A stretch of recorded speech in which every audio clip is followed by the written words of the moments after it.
conference. Thank you for taking time to come back and on a Saturday to share time with us and help us understand what's happening here in the Navajo Nation and helping to build resilient children in the nation.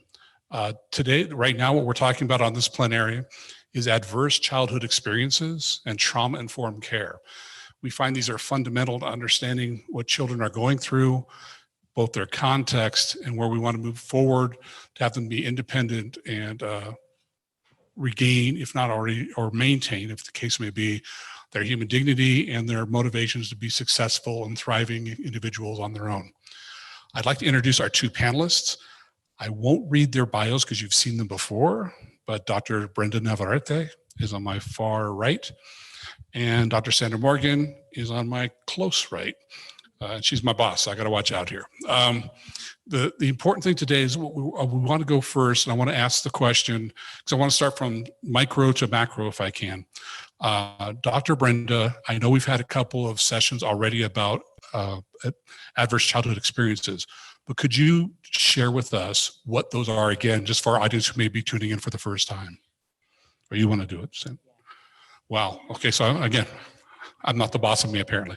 No, we actually divided up, and I get to do the overview of adverse childhood experiences, and then Dr. Navarrete, who will help us address those. So I have a slide presentation. I think it's up, and the reason that this is so important is because if we don't address those adverse childhood experiences that I'm going to explain, this pyramid shows some of the consequences that are common with people who have suffered from situations in their childhood that may have been traumatic events or circumstances that I'm going to outline, but I just want you to see this pyramid because 61% of adults that were surveyed across 25 states had experienced at least one type of these experiences. Now, this research is not brand new. It's more than 2 decades old. It's on the CDC. I used to have to say what CDC meant, but not anymore. Center for Disease Control. We understand, and they're tracking. And there is this understanding that if we could prevent adverse childhood experiences, we could reduce many health conditions. And when you get up to the top, you see early death, and you look at a few of the levels below. And because of the stressors, the experiences, many times maladaptive responses result in habits that are not good for your health. Think about it: smoking, overeating, too much sugar, and even into substance use. So let's look at just a quick overview of fast facts about what are adverse childhood experiences. These are experiences that are potentially traumatic events in childhood. Anything before you turn 18. It can be experiencing violence, abuse, or neglect. Neglect is part of the definition of child abuse. And then even if you didn't experience that violence, you may have been in a community or a home situation where you witnessed violence. That's an adverse childhood experience. And anyone who has a family member who has attempted or died by suicide, how do you process that as a child? Other aspects of a child's environment can undermine their sense of safety, stability, and bonding. So if you grow up in a household with substance use problems, mental health problems, instability because of parental separation, or household members that are incarcerated, those also contribute to adverse childhood experiences that are later connected, linked to chronic health problems, to mental health, to substance use problems in adolescence or adulthood because we don't know how to deal with it. So we're looking for some kind of outside coping mechanism. This also has a negative impact on education, on job opportunities, and earning potential. And when we think about what First Lady said in the last section about education and employment opportunities, these are critical. But if you weren't able to get to school because a family member that was responsible for taking you was incapacitated because of substance use, that impacts that child's access to quality education. And understanding how big the problem is, sometimes if we look at the financial implications, it really helps us get a grip on just how significant this is. And I love statisticians who can extrapolate after they aggregate all the data. And this was one of my favorite studies. They studied the economic and social costs to families, communities, and society, and discovered that a 10%, just a 10%, and reduction in ACEs in North America would equate to saving an annual $56 billion. That's billion with a B. And that's just 10%. What if we did a better job of that? Because ACEs have lasting negative effects on our community. So, how can we prevent ACEs? They are preventable. And just a brief look at some strategies, and we'll put this fast fact sheet up on Sketch for you so you don't have to write it all down quickly. But strategies that strengthen economic support, that promote social norms that protect against violence. We like to use public education campaigns and bystander approaches. And sometimes we focus all on girls and women, but men and boys are part of prevention as well. And ensuring a strong start for children, First Lady continues to mention in every session early childhood, high quality preschool family engagement. Another strategy is teaching skills. One of my pet peeves, my students often hear me say, I don't want you just to hope that something's going to happen. I don't want aspirational goals. I want attainable goals. So we teach social emotional learning. We teach skills for safe dating and healthy relationships. We teach parenting skills and family relationships. And another strategy is to connect youth to caring adults. I've heard over and over so far the aunties and the uncles in the community. It's not all on just mom and dad. And I've heard some conversations about after school programs and mentoring programs. And finally, a strategy to intervene to lessen immediate and long term harms. So, if we know that children or youth are at risk, we actually bring resources to that situation. Remember, I'm a nurse, and when my body is injured, my body responds by sending extra resources to the wound because I scraped my knee, and it gets red because that's a sign that those extra blood cells are showing up. So how do we enhance primary care? How do we provide better victim services and treatment to lessen the harms? So if they've already exist, how do we provide treatment? How do we respond? And family centered for substance use, taking away what Stephen Lambert said yesterday about the stigma. We need to take the stigma away so that people ask for help. we can raise awareness of adverse childhood experiences and promote safe, stable, nurturing relationships and environments where children live, learn, and play. And remember, play is work for kids. Our neighborhoods, our communities, every child can thrive, and that's our goal. Well, thank you for that overview, Dr. Morgan. And so let's do some concrete examples, right? I mean, because we talk about this in theory and it's always hard. So I'm guessing that my dad making me mow the lawn as a kid is not an adverse childhood event. Is that correct? Okay, so. No, mowing the lawn is not an adverse childhood experience. It's teaching you some skills. Well, Lord knows I need skills. So when we're talking then about how can we implement these types of resource allocations or these maybe coordinate or provide partnership with agencies, how do we move forward in that regard? I think every community is different.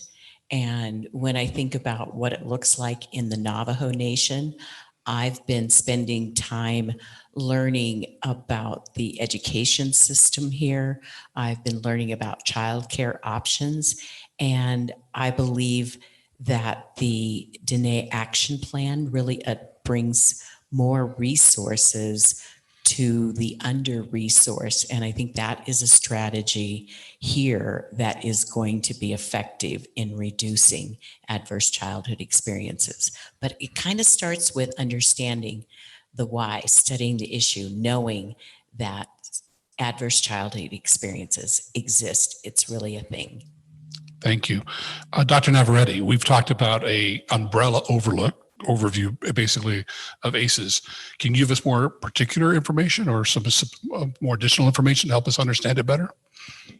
Yeah, I think one of the kind of the main points that I think for the take home is that trauma is a lot more common than we realize.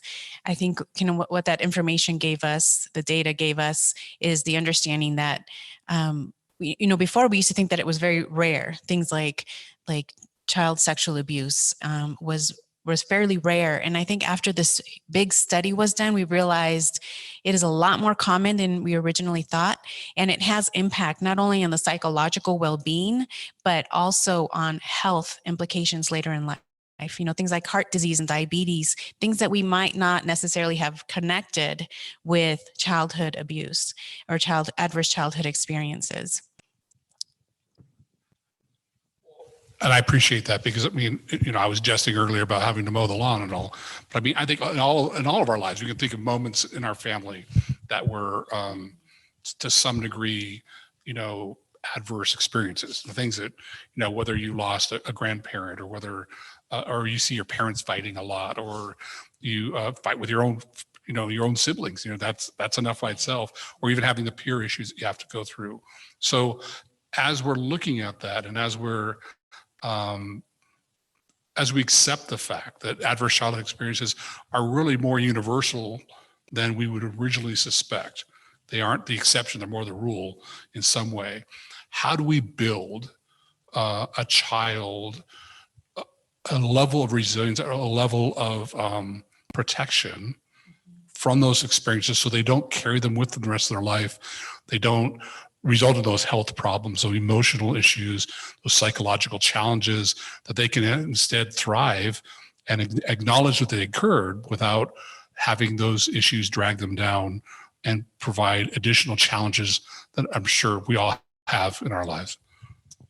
Yeah, I think that is a great segue into trauma-informed care, because I think one of the things that we need to think about is, given that so many people have the experience of trauma, we need to understand what trauma is and how it impacts people, how it impacts the brain, how it impacts people's behavior and their ability to form relationships.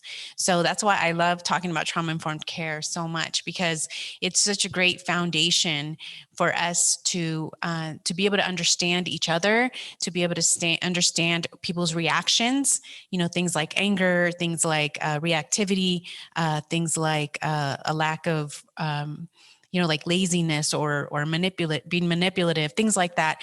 So we can understand those behaviors through the lens of trauma-informed care. And then we can begin to kind of, I always like to use the example of like using glasses. You know how sometimes you put on a pair of sunglasses and when you first put them on, you see the world differently. You kind of see a tint to it, but after you've worn them for a while, you don't even realize you're wearing glasses anymore. It's just kind of your natural way of seeing the world. Well, we all wear lenses, right? We all wear glasses, and these come to us because of our experiences, because of our education, or, just the things we've learned, the things we've experienced in life. And so if we understand trauma and how it impacts, we can begin to see the world, to see people through this lens of a deeper understanding, and see past the presenting behaviors that are before you and be able to understand where it's coming from. And then we can begin to heal, because I think that people begin to heal once they feel understood and they feel seen. So I think that's why it's really important for us to really understand trauma and how it impacts the brain, how it impacts our behavior, and then be able to work with people through that lens. Thank you, Dr. Brenda.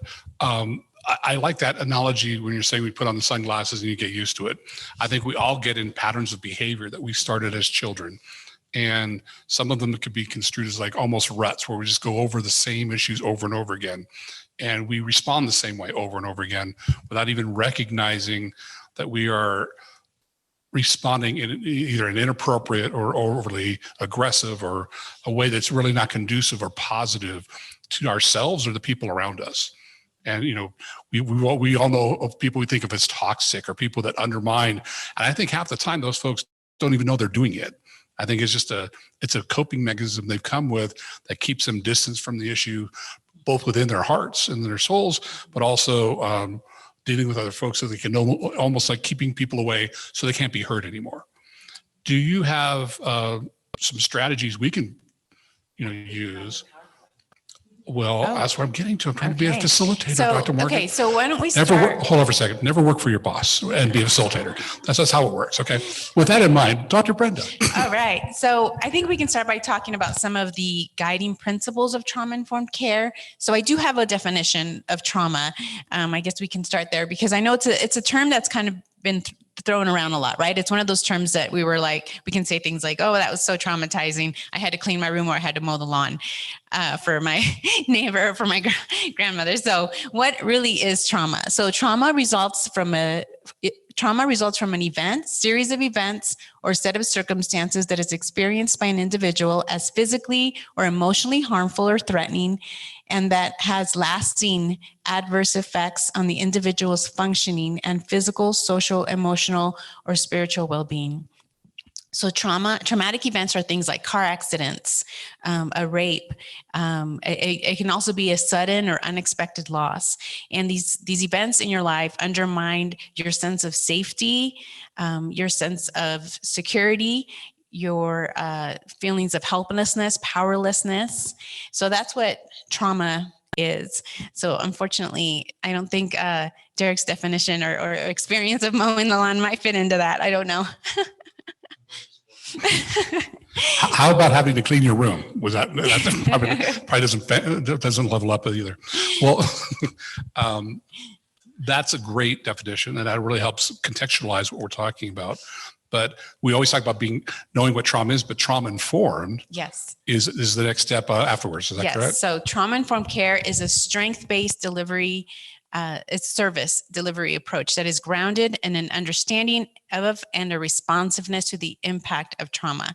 So it's more of a philosophy and a shift in the way that we think, right? When we talk about trauma-informed care, it's exactly what it sounds like. We are caring for somebody, or we are caring for a community, and that care is being informed by your understanding of what trauma is and how trauma impacts people.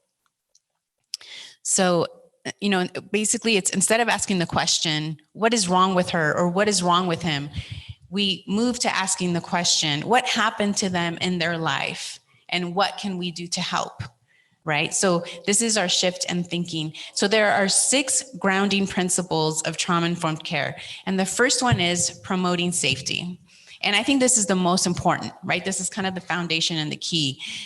because trauma is an experience that disrupts our sense of safety in that moment, but also long after that moment. You know, even when we think about the definition of PTSD, it's a loss of a sense of safety in our world and in our existence. And this is really important because for trauma survivors, their sense of safety has been shaken at a really foundational level. So when we're working with someone with an experience of trauma, it's important that first and foremost, we help them secure a sense of safety in any setting. You know, whether it's law enforcement, whether you're a teacher, whether you're a parent or a grandparent, safety is critical. So we want to make sure that they feel safe. And safety can mean emotional safety, physical safety. You know, there's a lot of different layers of safety. So we want to make sure that we're taking all of those into account. And the second one is trustworthiness and transparency. So when we're working or interacting with people who've experienced trauma, there's a high likelihood that that trauma has been relational, right? From one person to another. And a lot of times people have experienced the trauma from people that were supposed to be protecting them. A lot of times parents or, you know, family members. So people who they placed their trust in were in fact not trustworthy. So trauma-informed care is about creating almost like a corrective experience, you know, in that regard. So it's important to be honest, to be transparent, and to be reliable. And we have to remind ourselves that it might take a little longer to build trust with people who've experienced trauma. So we need to be kind of prepared for that and kind of be okay with that and have patience because it might just take a little bit longer. And then the third is peer support. So there's something really powerful about knowing that you are not alone in your experience of trauma.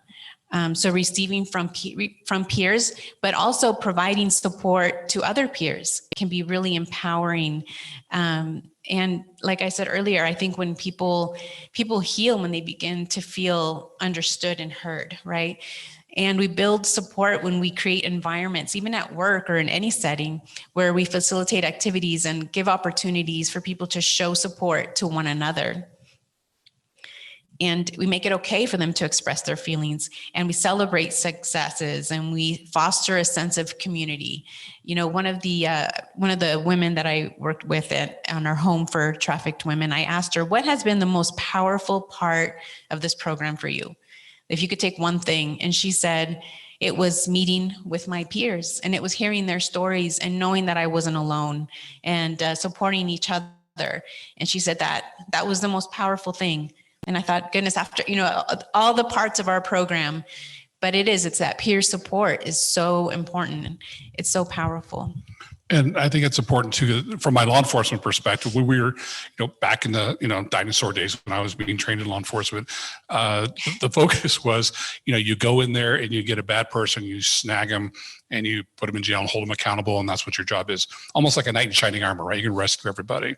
And it became painfully obvious to me as I was maturing as a law enforcement officer, that people didn't always appreciate you walking into their world and upsetting the apple cart even more than it was already upset.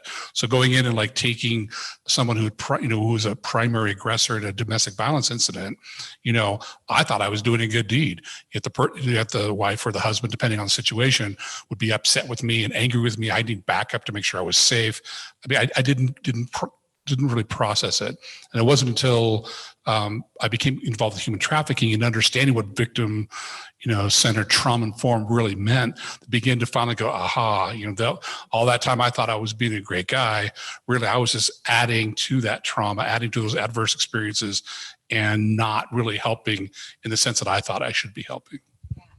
And that's a great point in even our next principle, which is collaboration and mutuality, because that's all about almost kind of leveling the power dynamics and having it be more of a collaborative process and relationship with the person that you're working with. So for example, if you're a parent, instead of saying, here are the house rules, Here's the things that we need to follow, or your chore list, saying, hey, let's work on these together. How can we accomplish the things that we need to get done? Let's come up with a chore list together. Let's come up with the house rules together. What are some good house rules that keep us safe? And maybe obviously you have to still respect your professional role, like in law enforcement, for example. But what are some ways that, as much as you can, while still maintaining those professional roles, be able to kind of level out those power dynamics with that person? Because a lot of times they've had bad experiences with, differences in power in their trauma experiences. What we found out eventually was, there was the need to create safety and security of the environment to make sure no one got hurt any further, no chance of harm. But then we began to realize that the people we thought maybe were victims suspects in our past perspective were really victims. And so when we begin to think in that manner, we begin to separate people out. We begin to speak to them more clearly and give them a clear expectation of what was going to happen through the process, to have them understand that maybe they weren't under arrest. We were just trying to understand what they're about, understand the situation, develop a case against who was really the primary aggressor or whoever was the suspect. But again, and really walk away from that whole power dynamic where just because I wear a badge and have a gun and all kinds of cool, utility belt stuff, that I'm not in charge of their lives. I'm not, because it actually worked against me. Yes. Trying to boss them around. They had enough people telling them who they should be. They need people to help them decipher who they really were. Yeah, absolutely. You actually get more information once you kind of sit with them and have a conversation and have it be a collaborative process. And that is kind of connected to our next point, which is empowerment, voice, and choice, right? And you can see how all of these kind of piggyback on one another. They're all kind of interrelated. And the idea of this is that the experience of trauma is really disempowering, right? It leaves people with this sense of being robbed of their personal power and choice. So it's really important for us to think of ways to empower and to help them claim back that sense of power that they lost through those trauma experiences.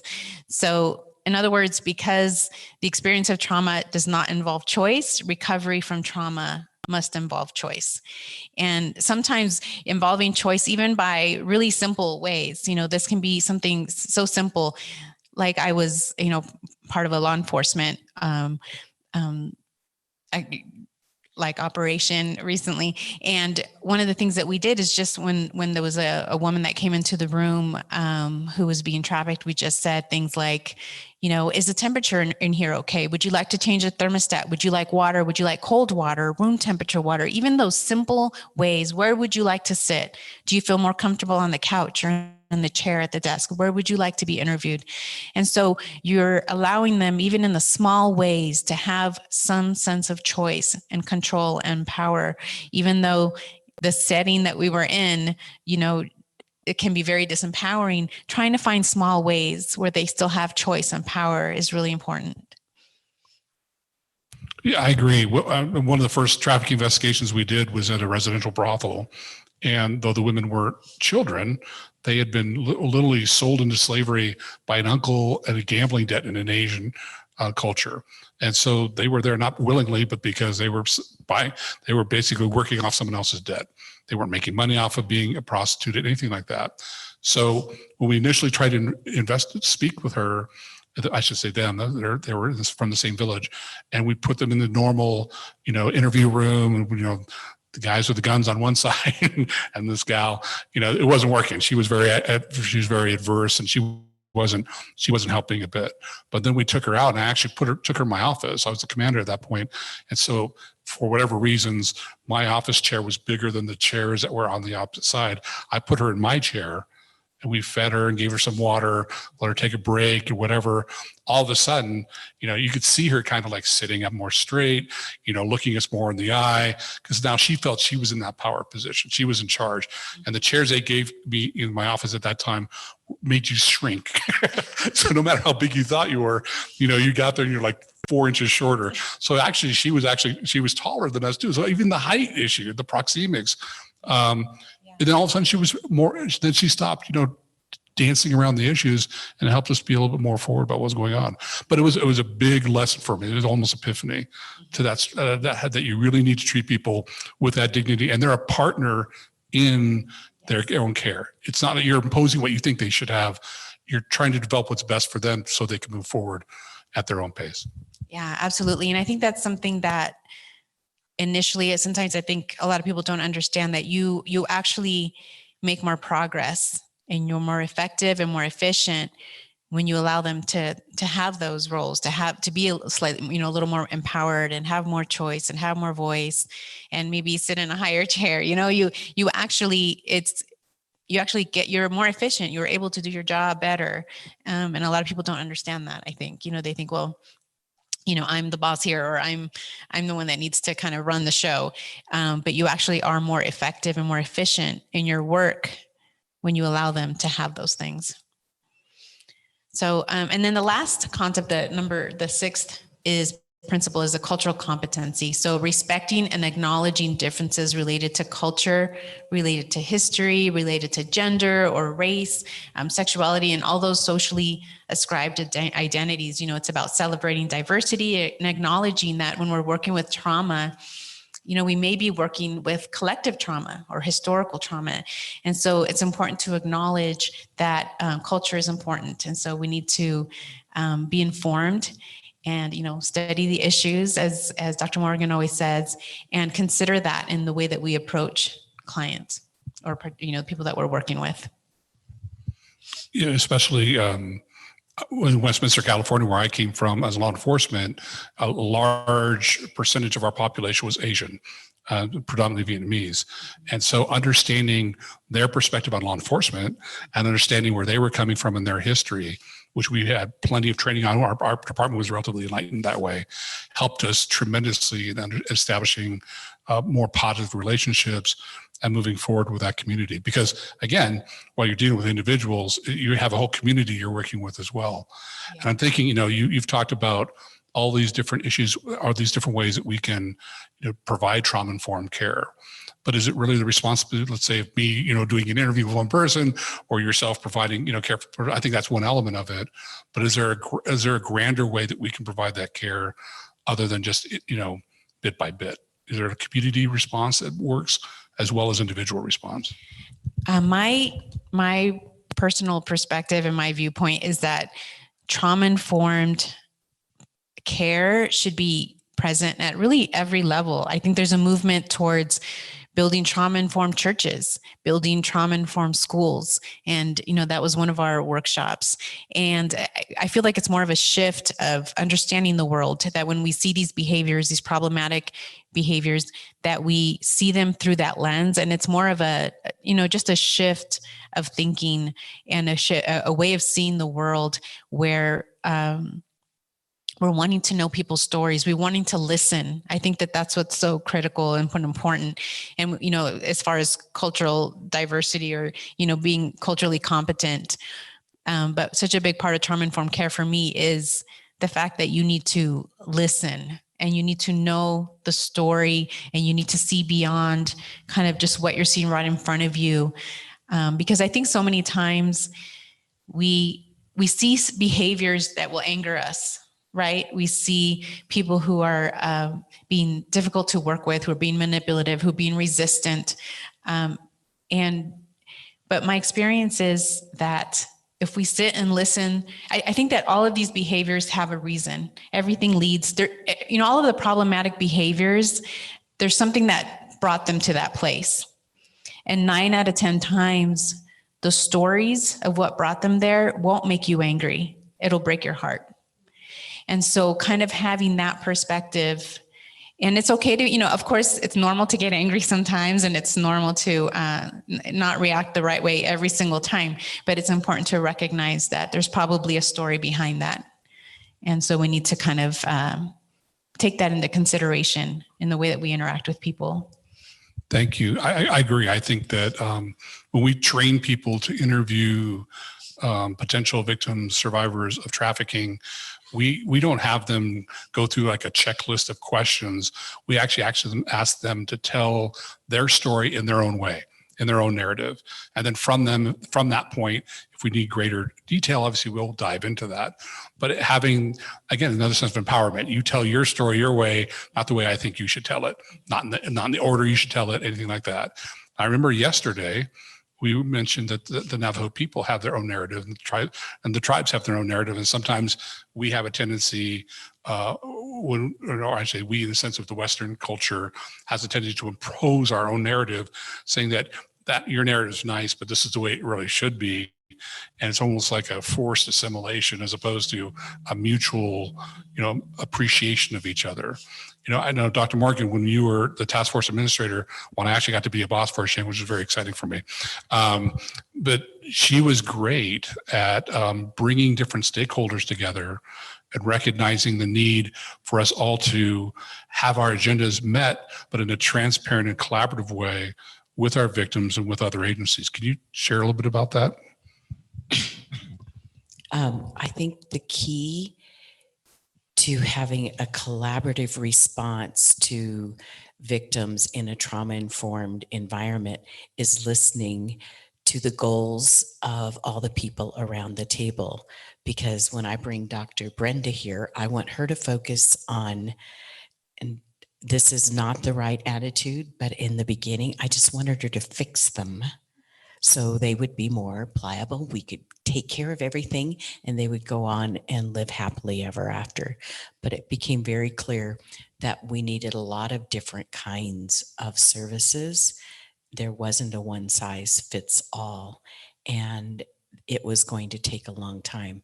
But listening to understand what the law enforcement people, what their goal was, and what the victim service provider goal was, and what my goal was as an administrator, almost always had to be last on the list. And listening was the key. And I appreciate that. And I think, when we were talking about, I should say, I'm not understanding. I'm pretending everyone in the audience understands what I'm talking about here. I've known Dr. Morgan for 20 years. So when we were putting together the Human Trafficking Task Force in Orange County back then, there was definitely a model and a paradigm we were supposed to follow with the 4 Ps. I think it was back then: the prevention, the protection, the partnership, the prosecution, and that was a model we kind of based our task force off of. But the stakeholders and in large part, especially our NGOs and our service providers, were really a result of listening to our victims and understanding their variety of needs and resources they required to regain and to reestablish their own personal dignity. Can you talk to that a little bit? That's where Dr. Brenda is a much better expert on that. I experienced as the administrator a lot of frustration with not being able to move to the next step. And I knew all of the trauma-informed, make sure they're safe, peer support, the voice and choice. But then I began to experience this manipulative response. And what I want to understand is, how do we move from trauma-informed to actually seeing a survivor thrive and really experience real healing? It's a challenge. And Dr. Brenda, what do you think? So I can share kind of an example of experience that I had in working with a survivor. And this is an example of how one of the things that I always try to encourage the survivors in the home that I work with is to be curious observers and learners of themselves. And I think that sometimes showing empathy, showing compassion in that process can really help them have better insights and then be able to be empowered to make changes. Like one example that I can share is, we had a woman in our home, and I'll call her Crystal. But Crystal had an appointment to see, she had a medical appointment at the local clinic. And so our case manager went to take her to her appointment, and I was in the home, and she came back sooner than I expected, and she slammed the door, ran in. She was yelling, and case managers kind of dragging in, like, oh, we had a major problem at the clinic. she refused to wear a mask. She became very irritable. She was pushing back. She was yelling at staff, and she wasn't able to be seen. Security had to escort her out because she refused to wear a mask indoors. And Crystal was very angry, very irritable. And so I went in there and I talked to Crystal and I said, what do you need right now? Why don't we first calm ourselves down, take a break, go work on some crafts, go for a walk, and we're going to talk about this a little later. So when I sat down and talked to Crystal, I asked her, what does that feel like for you? What was that about? And she said, when I wear a mask, I just hate wearing a mask. I don't know what it's about. Okay, let's explore that. What does it feel like? What is it about wearing a mask? I feel like I can't breathe. I feel like I'm going to suffocate. Well, what is that about? Is that something that triggers you? It sounds like it's something that's triggering for you. And it wasn't until we explored that topic deeper, we realized that one of the most common ways that her trafficker punished her when she didn't make enough money one night, or when she was pushing back on kind of the guidelines she was supposed to follow, is that he would put his hand over her nose and mouth and suffocate her, sometimes until she would pass out. And so she said, ever since then, I just can't stand anything over my face. But she wasn't even connecting those dots. But it wasn't until our conversation and we did that.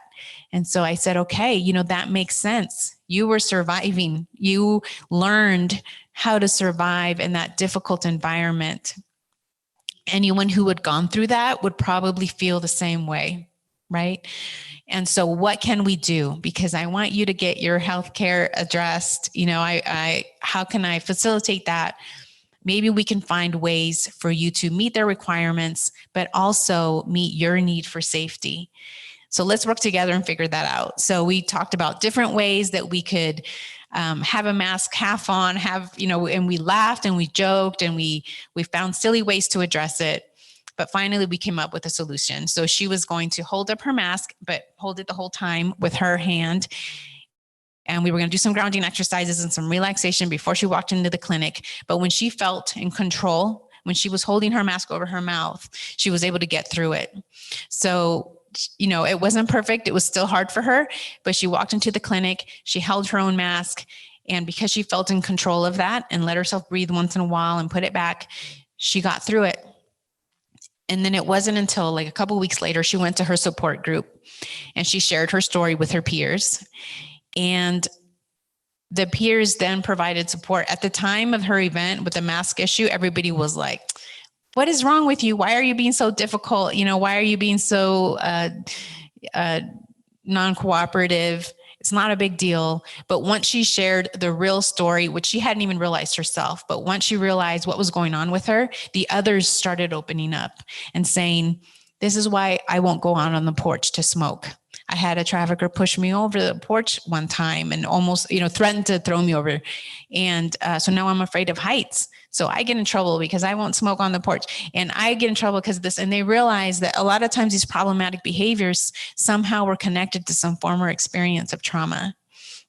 And so she found that peer support. She felt empowered, she felt safe.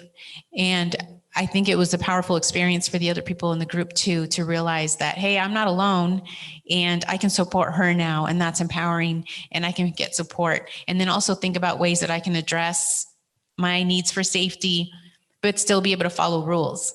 And so I always have the women tell me, I thought I was just crazy.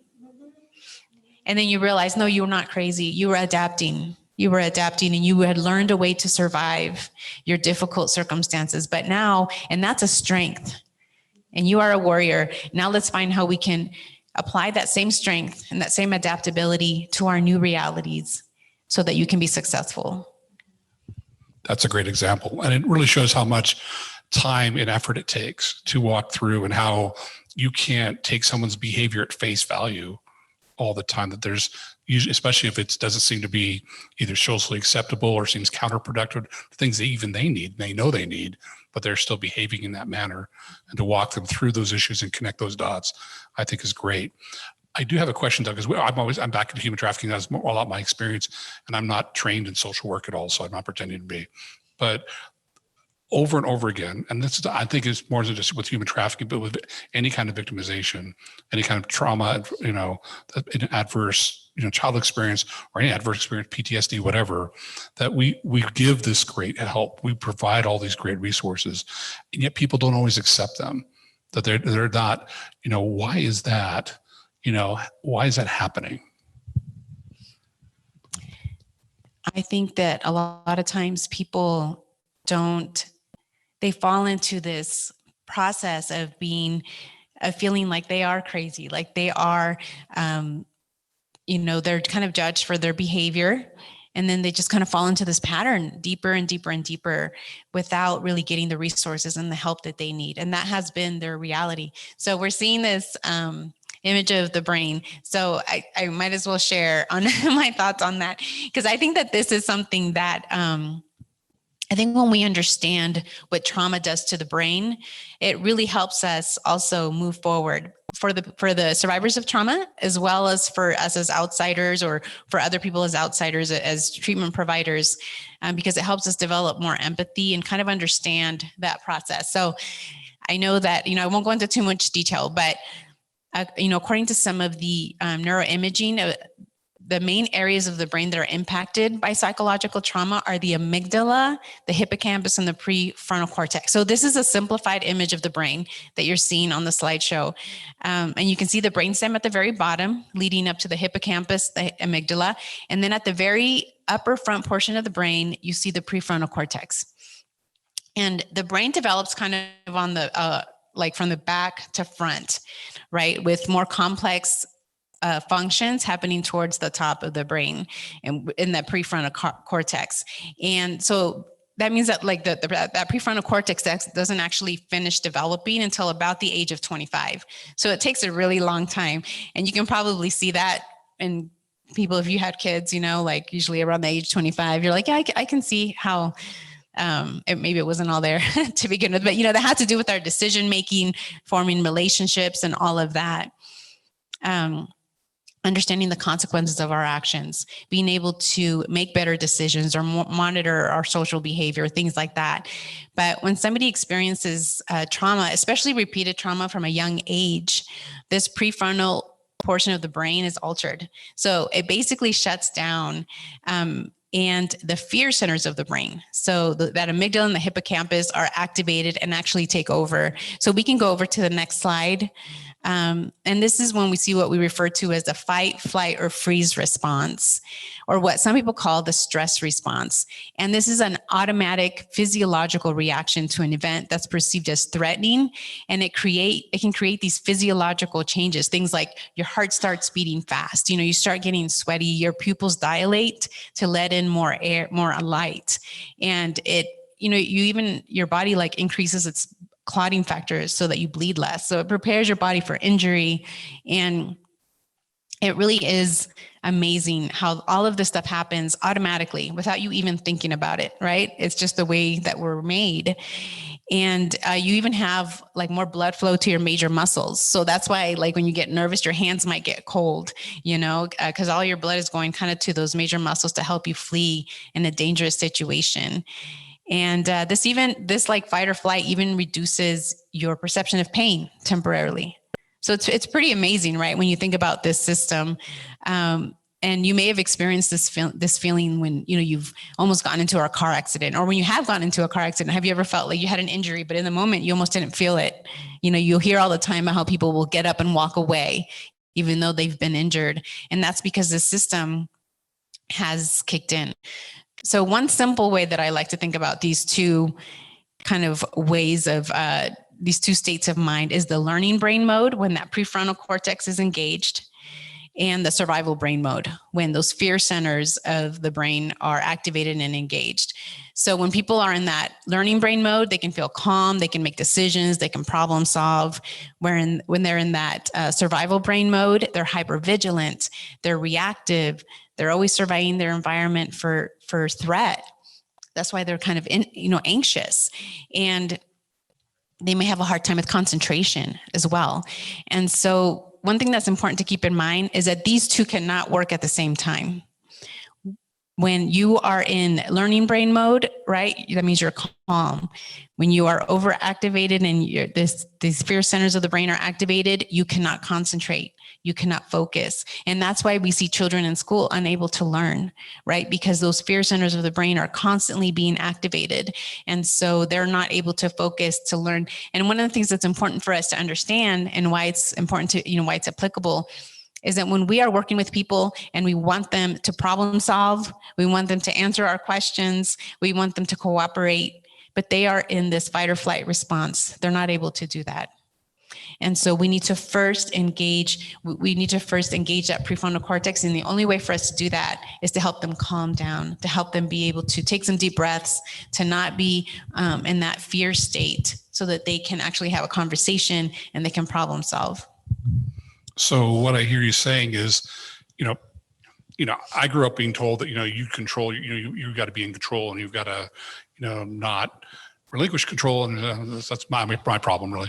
But I mean, the idea that you're choosing to behave a certain way at all times. Mm-hmm. Whereas what I'm hearing you say is that with the trauma and the learned responses from trauma, it's actually rewiring your brain, so that it's almost like a physiological response beyond just a conscious choice. In fact, your conscious choice disappears at a certain point, and you're just reacting based on that learned behavior pattern that you've got. Well, exactly. Because what happens is that when those fear centers of the brain are constantly being activated, like we see in children, when there's complex trauma, where they're in experiences of trauma over and over again, it's almost like your brain builds a shortcut to that survival brain. I sometimes, for me, like I like to think of it as almost like a river, like when you get heavy rain constantly, water tends to go in a certain direction. And so these kids, when there's trauma that's being repeated over and over again, those centers of the brain have been activated over and over again. And so sometimes when there's situations that are actually neutral or non-threatening, sometimes people will perceive them as threatening, and they'll have that strong response because those brain centers, there's been like a shortcut to them. And so we have to be aware of that. And that's why they have such a strong response to things that maybe don't deserve that. But something that's important to recognize too is that neuroplasticity, which is like that our ability for our brain to change according to our experiences, also shows us that having healing relationships and experiences also helps build healthier pathways. So it is corrective, right? So even though there's kind of those pathways to the survival brain mode, we can build more healthy pathways to that learning brain mode. So it's not permanent. It's something that is corrective, but we have to be able to give them corrective experiences in order for that to happen. And so I'm assuming what you're saying here too, if I'm wrong, please call me on it. Dr. Morgan always does. There's no reason why you shouldn't either. Is that probably one person isn't enough to unwind all of those negative, adverse experiences they've had.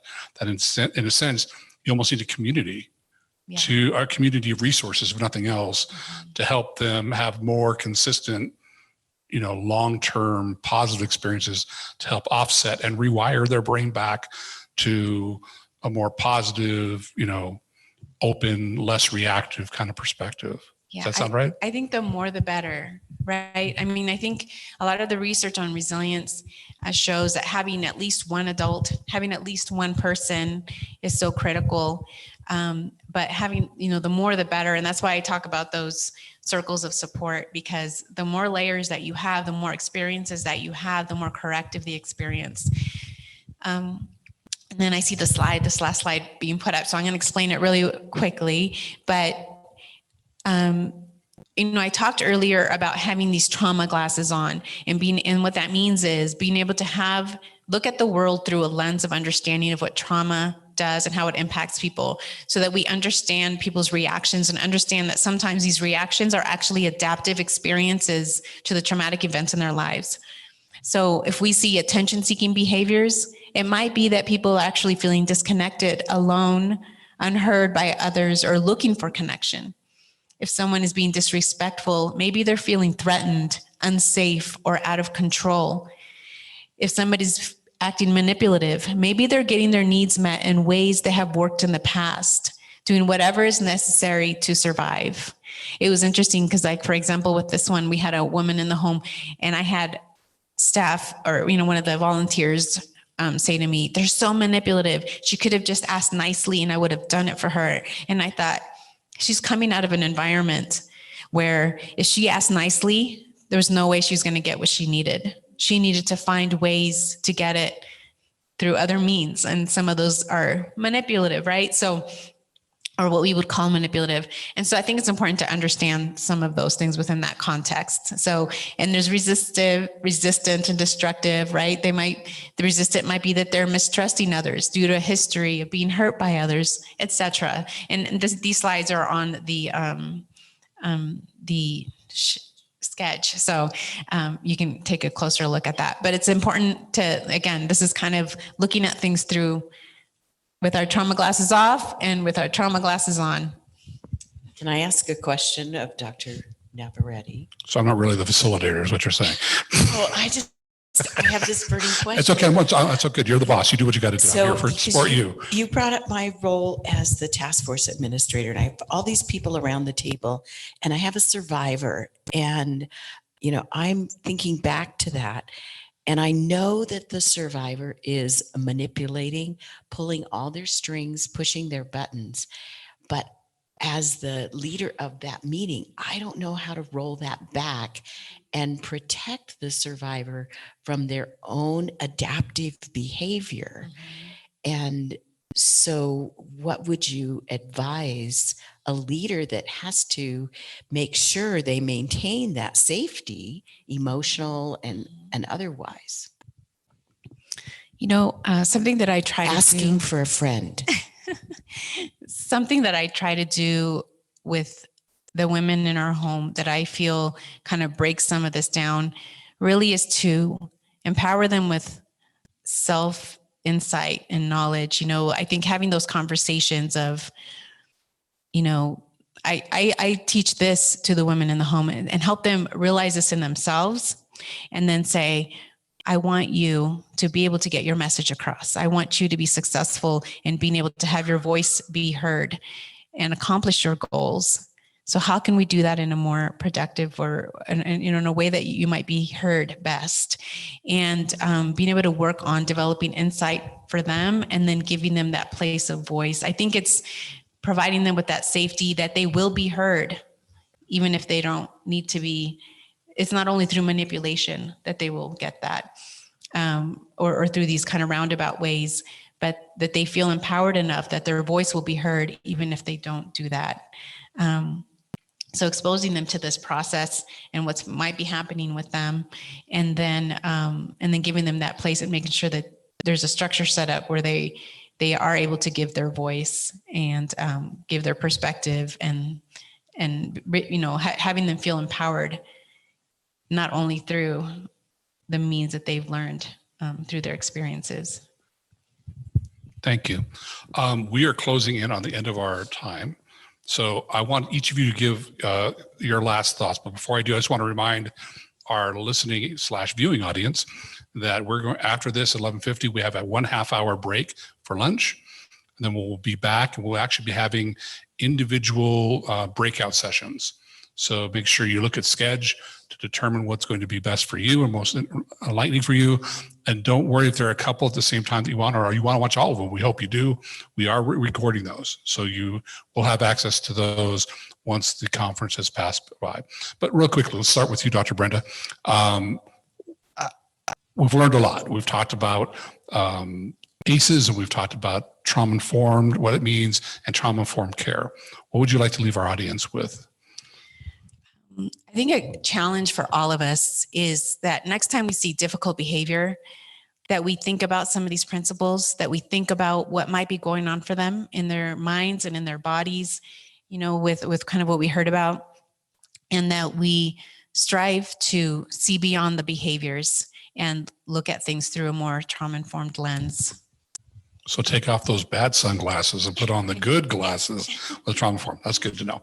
Dr. Morgan, what would you like to finish this?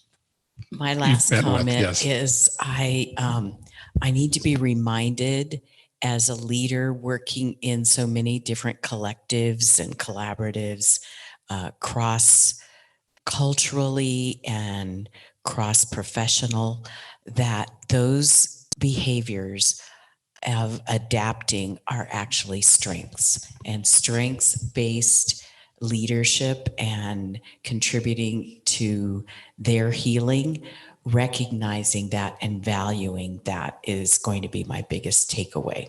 Adaptive behaviors are signs of their strength. Thank you both. And again, thank you all for listening and paying attention and spending your Saturday with us. Enjoy your half-hour lunch. I know we will. And then we were looking forward to coming back and sharing some more information with you. Bye-bye now.